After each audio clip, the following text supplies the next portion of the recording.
I've been a part-time student at UCCS for a long time, and I've seen quite a bit. I have seen academic programs get created and discontinued. I've seen professors come and go.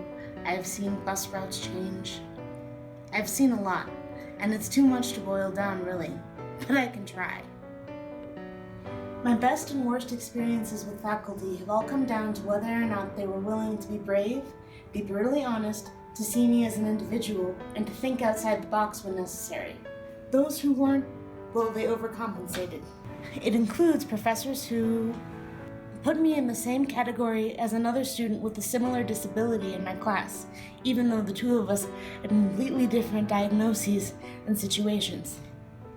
Treated an absence policy like it was the Ten Commandments.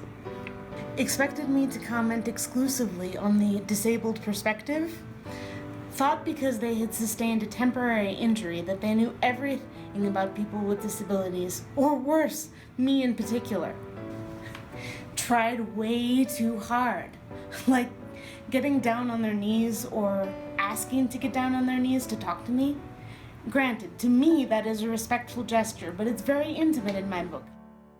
Refused to come up with alternate assignments or alternate deadlines, even when my disability clearly made certain assignments and deadlines an issue. And worst of all, told me they would be alright with me taking their class, and then did any or all of the stuff I just mentioned.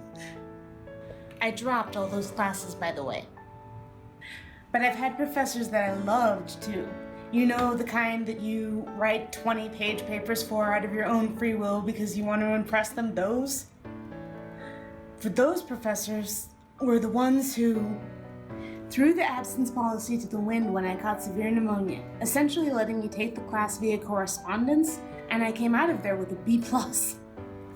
I turned into a 5-year-old in the middle of this theater class and wet my pants on stage. Legit, just...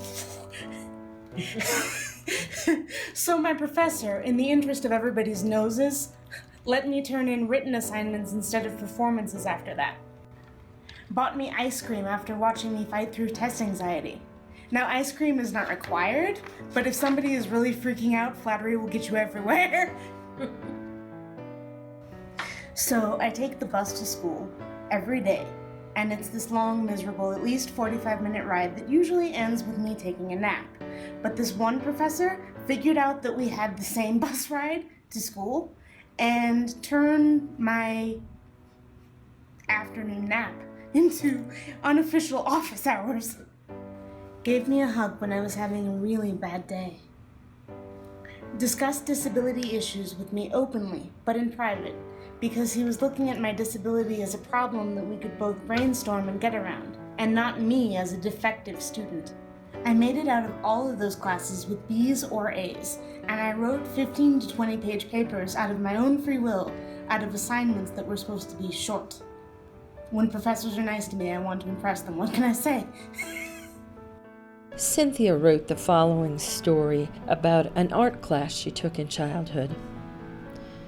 The teacher was introducing us to still life drawing by having us sketch her baseball cap for a class. Eager and slightly conniving students that we were, we all drew baseball caps and turned them in as fast as we could.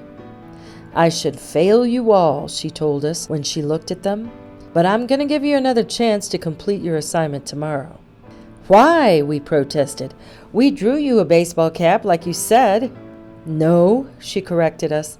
"I told you to draw my baseball cap, this one." She pointed to her cap on the table.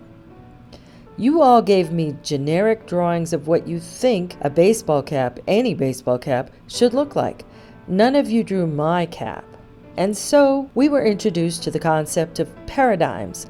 As hard and messy as it often is, and I realize that nobody likes hard, and even fewer people like a mess, a good professor looks at and works with students, meaning the actual physical, whole flesh and blood students that are sitting with them or typing to them online that day. A good professor improvises, actively keeping their normal college student paradigm in check. Yes, it creates a mess, but it also creates a purer and more multifaceted kind of academic excellence that benefits the whole student, not just the GPA. And by extension, the whole campus, and not just the person getting the diploma. It is worth it.